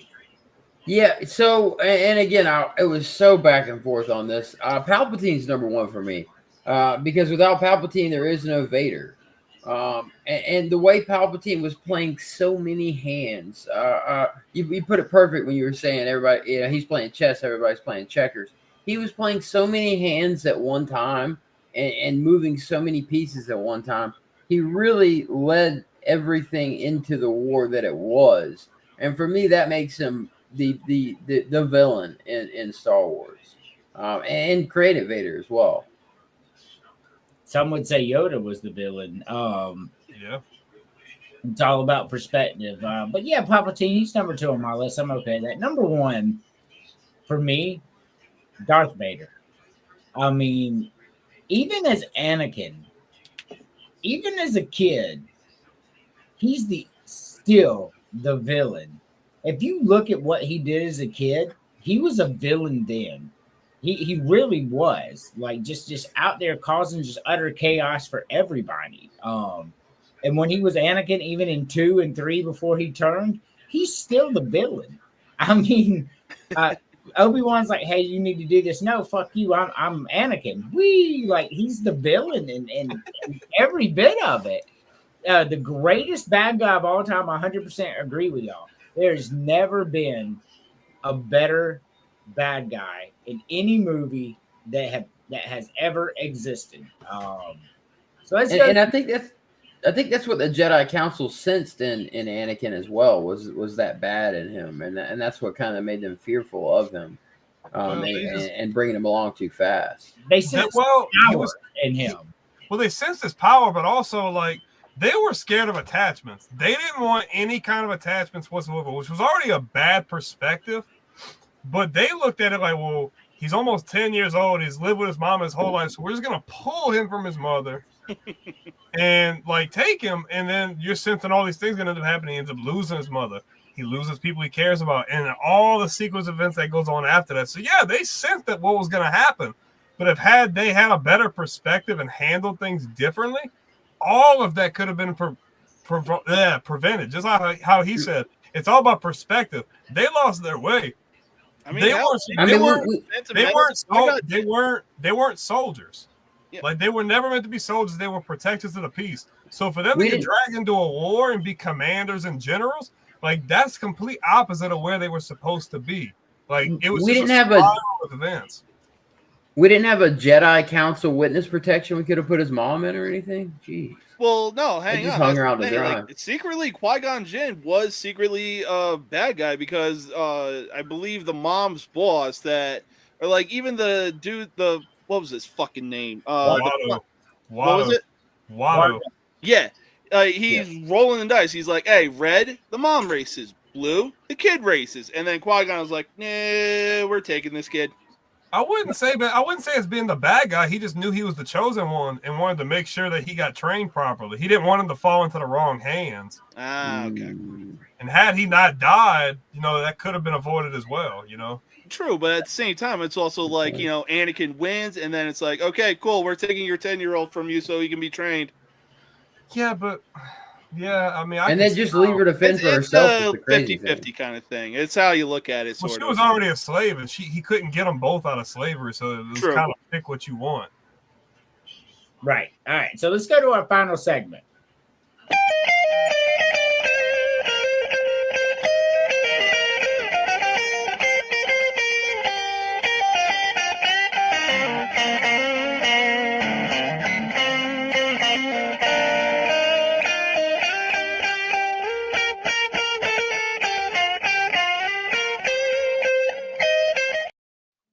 So first of all, shout out to the 185 people that are watching live right now. We appreciate each and every one of you. been a good show, a fun show. We've eclipsed the 2-hour mark already. We talk about Star Wars all day. Final thoughts, Brandon? It was fun. It was genuinely fun. Other than the wrestling show, this is something that's fun to get to talk about because I don't really get to talk about this kind of stuff. But more than anything, just if you guys like this kind of stuff, check out all the other shows. We have a show almost every single day of the week. Check out the Villains Media Network. You can see all the different shows on the playlist. Check them out. Shows on Sundays, Mondays, Wednesdays, Thursdays, Fridays, and sometimes Saturdays. And Tuesdays. And Tuesdays. Yep, Tuesdays, Yeah, every day yep. of the week. Every day of the week. Yep. So, and Saturdays, when I get off in time, if there's not James doing a special, I'll be doing some streaming. And I'm doing Final Fantasy VI right now, but as soon as March 20th hits, I'll be streaming Shadows. I can't wait to play that. Final thoughts, Chris? Oh man. I was late to the show. It's fun hearing you guys talk about some of this stuff, even though I haven't watched the vast majority of it. But I wanted to take it a different direction. Mental health is special to me for various reasons. If anybody out there watching ever has problems with your mental health, I know all four of us, myself, Brandon, James, Andrew. I'm guessing Link would too. If you ever have a problem, our message boxes are open on Facebook. Just reach out to one of us. We'd be glad to talk to you. If we can't help you, we'd be glad to point you in the right direction. And if nothing else, if you don't want to talk to one of us, the National Suicide Prevention Hotline is 988. Give them a call if you need some help. They'd love to help you get your mind back right where it needs to be. But other than that, you can check out my show. They mentioned Tuesday nights, the Golden Broom Podcast, where we cover college baseball specifically. Eventually, we will get into other sports during off season from baseball. But if you're a college baseball fan, give us a look and a follow, and check out our material. Great. That's awesome. Link, final thoughts? Yeah, I'm super glad that Chris said that. Definitely, I'm in there with you guys. The inbox is open, man. Mental health is super important. I am a little new around here, just getting to know these guys. A great group of guys. Know what they're talking about. Know the sports shows. So check out the page. Take a look at all the shows. Give them a shot. Everything's been super interesting. I had a blast doing this with you guys. Like you said, could talk about Star Wars all night. Pleasure, being a part of this, and thanks guys for having me on. Appreciate it. Final thoughts, James? Yeah, I mean, this was a total blast. I hope we get to do a lot more of these in the future. Oh, we are. So I can't wait to see what some of the topics are going to be, whether it's movies, whether it's TV shows, regardless. This was a total blast.